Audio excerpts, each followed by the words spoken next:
Well, anti-Semitism and Holocaust denial is on the rise, including in North America and on the campuses. And pro-Palestinian protesters are turning to vandalism. We're going to break it all down right now with the Foreign Desk Editor-in-Chief, Lisa Daftari, who joins me from Los Angeles. Lisa, welcome back to Bridge City News. Great to have you on again. Thank you for having me, Of Jeanette. course. Okay, so pro-Palestinian protesters vandalized churches, businesses, and residential apartment buildings in a Los Angeles Westwood neighborhood during Biden's visit to the area for a fundraiser. So, what can you tell us about this, Lisa? That's really close to where you live, right? It is. And our team actually went out early in the morning. I actually personally did a drive through that night. So Friday afternoon, they had planned to meet at a nearby park near the residence where the fundraiser was being held. And there was bloodied posters of Biden's face trying to get everybody to the park for a protest. And if you see, we have an article on our website saying pro-Palestinian protesters. I know that there are many well-intentioned pro-Palestinian activists out there, but there were many, many violent anti-Semites and pro-Hamas individuals in that group. And I say that because the graffiti that was done all throughout the neighborhood, and again, this is a very affluent, upper middle class, I should say, high-end neighborhood surrounding UCLA. So all around the park, the residential buildings, the Starbucks near UCLA, all graffitied with very anti-Semitic slogans, a lot of profanity, and of course swastikas. And there's very many young children in this very family-oriented neighborhood, and so many people took to covering up the graffiti in the morning so that the children wouldn't see it and others wouldn't see it. But our team got there beforehand. We took about 50 pictures of all these different, churches just covered in graffiti. Again, really anti-Semitic slogans. And again, this is around we actually got an individual who was walking in with her young family into the fundraiser, and they were throwing full bottles of water, so it's pretty heavy, at the toddlers' heads, calling them child killers and committing genocide and things like that. This family has 3 young children that we were able to speak to. Just horrific. And again, this is, they were able to shut down 3 lanes of Wilshire Boulevard going west, and protesting. And we got some of the video of that as well. Some of the people living in the high rises along the corridor were able to get the footage. Where are we drawing the line on free speech when it comes to private and public property, vandalism, the anti-Semitic tropes? What is a swastika doing? It's almost as if they have no shame now to blend in a lot of heavy anti-Semitism and Jew hatred into this war and their political beliefs about Gaza and Israel. So very bad. We didn't see that much condemnation. Jeanette, that was very upsetting. We would have liked to see much more condemnation on something like this, because this shouldn't be accepted against any group in the United States. Yeah, I was going to ask you, this was done during Biden's visit. Did he address this at all? Did he see it?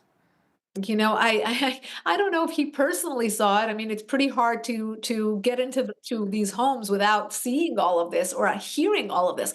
I had friends who went to a few conferences over the last month, and the protesters are so loud, banging on the doors outside of these halls, wherever they may be, that they have a hard time conducting their meetings because of the protesters. You saw a lot of the footage coming out of New York City, out of Chicago, out of Los Angeles, and places where these protests are getting very violent. Not only violent, but anti-American. I want to really emphasize that, taking down the American flag and replacing it with the Palestinian one. This is never something that has been accepted. And I've written about this before, where the anti-Semitism is really rooted in a lot of anti-Americanism as well.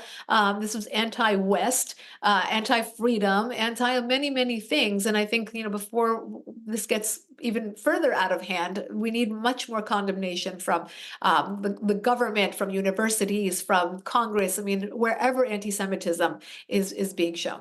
Yeah, absolutely. And good on you and your team also for getting out there, Lisa, and getting that footage and stuff, because I think it needs to be out there and more people need to be aware of what is going on. And of course, you mentioned right there the university. So of course, Democratic New York Governor Kathy Hochul has written a letter warning colleges and universities that she will order legal action against them if they fail to address anti-Semitism on campuses. So this, of course, Lisa, is following that congressional testimony last week where several Ivy League school presidents could not answer questions about anti-Semitism on campus, including Harvard President Claudine Gay. And she's since issued an apology for her remarks. So Lisa, what's going on?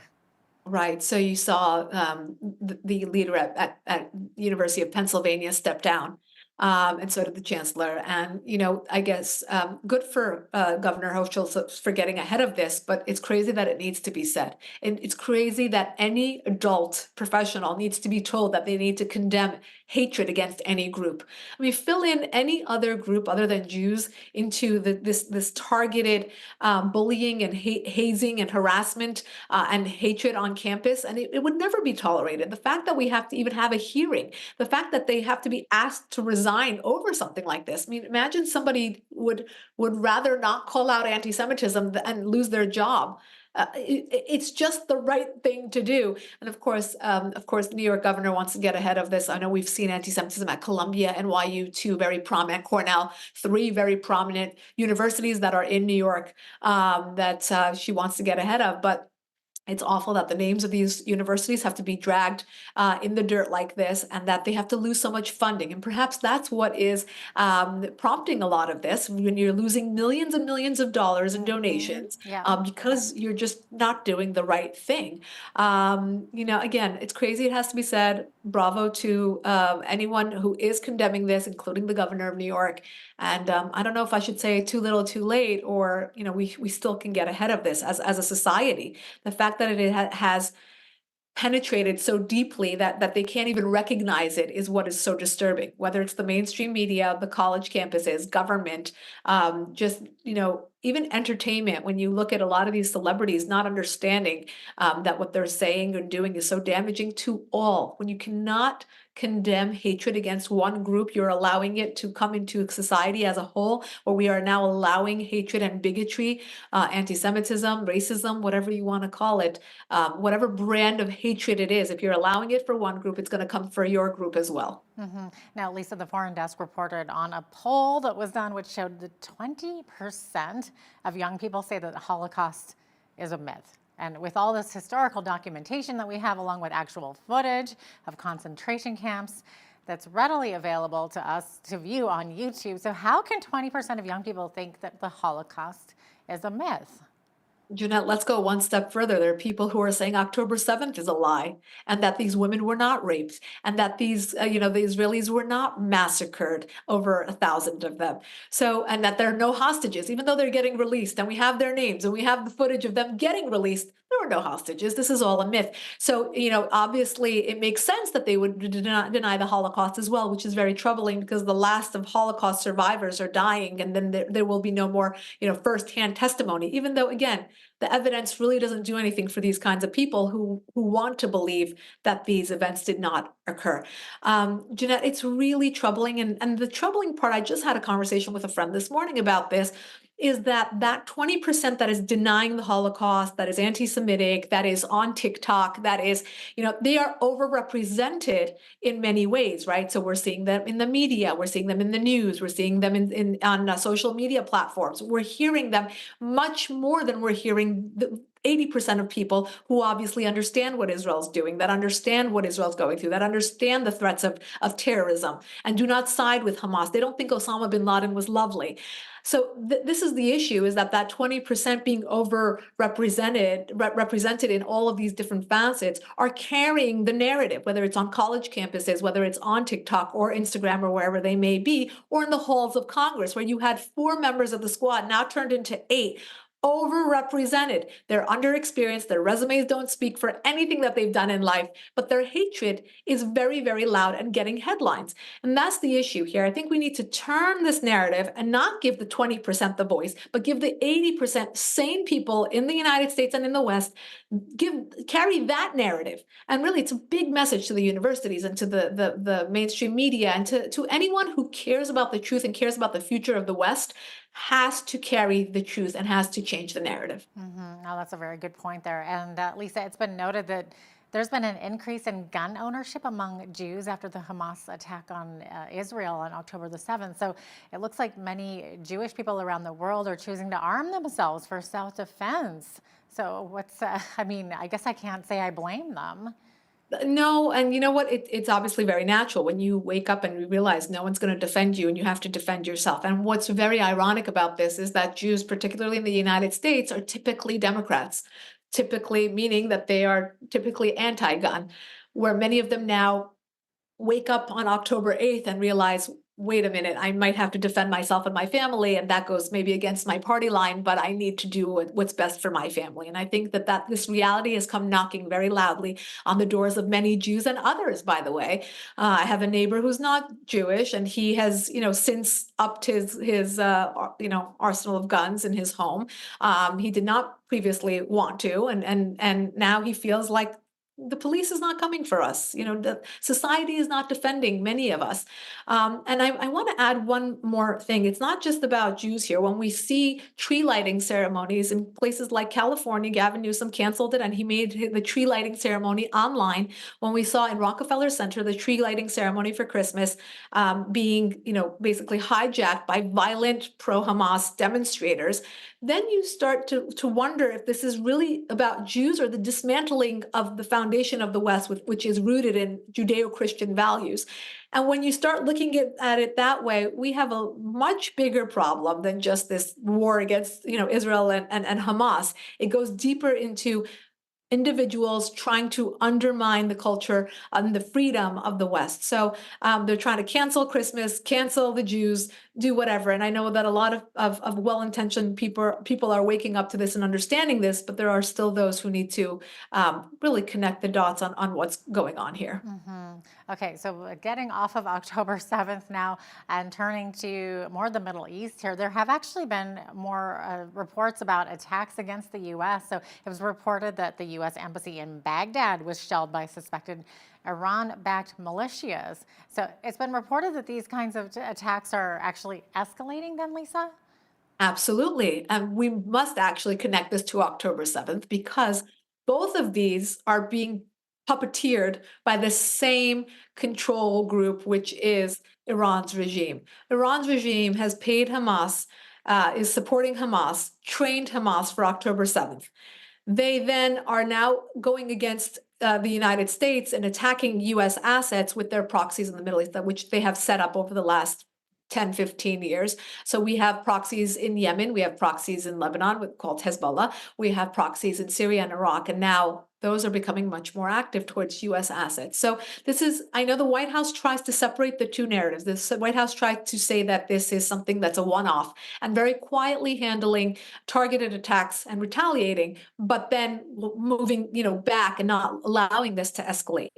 The Iran regime would love to have the United States dragged into this war as well. The United States wants to back out of that. Of course, President Biden is coming up on an election. He'd rather attend fundraisers and smile and try to, make nice and not admit that we are getting involved in another war directly or indirectly, and that the Iran regime is targeting our assets every single day. So the White House wants to do everything it can to de-escalate this, separate it from the October 7th war, not get involved and stand back and say, okay, we defend Israel to a certain extent, but we do draw lines X, Y, and Z, and create boundaries that way so that it prevents this escalation and prevents us from getting involved in another war. And it looks like the U.S. Have added sanctions against two Iranian officials as alleged plots to assassinate U.S. officials have been uncovered. So can you maybe explain more of what's been revealed here, Lisa? Yeah, so the crazy part about this is that the United States, the White House, the current Biden administration Biden campaigned on when he gets back into the White House, when he gets into the White House, I should say, as president, he is going to get back into the Iran nuclear deal, which President Trump pulled out of in May of 2018. And if you recall, the nuclear deal was President Obama's crown jewel of foreign policy. In 2015, he got the United States and other world powers to sign on to an Iran nuclear deal, which was supposedly supposed to curb Iran's nuclear weapons program. It did not. The centrifuges kept spinning. They went after different parts of their weapons program. They were able to evade sanctions, etc. President Biden comes into office and he continues this aspiration of getting back into an Iran nuclear deal. Now, at the same time, there are these inconvenient truths about Iran's regime, that they keep hitting our assets, that they are stealing oil, tankers in the Middle East, that they are taking hostages, American hostages, that they are going after our ally Israel, and the human rights abuses, and the war against women, and the list goes on and on. Now, the White House has now decided to sanction certain individuals within Iran's regime because of targeted threats against U.S. officials that were under the the Trump administration. They have tried to assassinate different members, including Pompeo, including John Bolton, and others. They have threatened their lives. We have to now provide 24-hour security for these individuals because of these threats, and the White House decided to place sanctions on them. So, I mean, again, people are pointing out this discrepancy. How can we, at the one hand, want to normalize relations with such a regime, but on the other hand, put sanctions on individuals because we know that they are still threatening the United States in many, many ways? Looks like we're out of time here, Lisa, but of course we could go on and on. But thanks for joining us today. Of course. Thank you.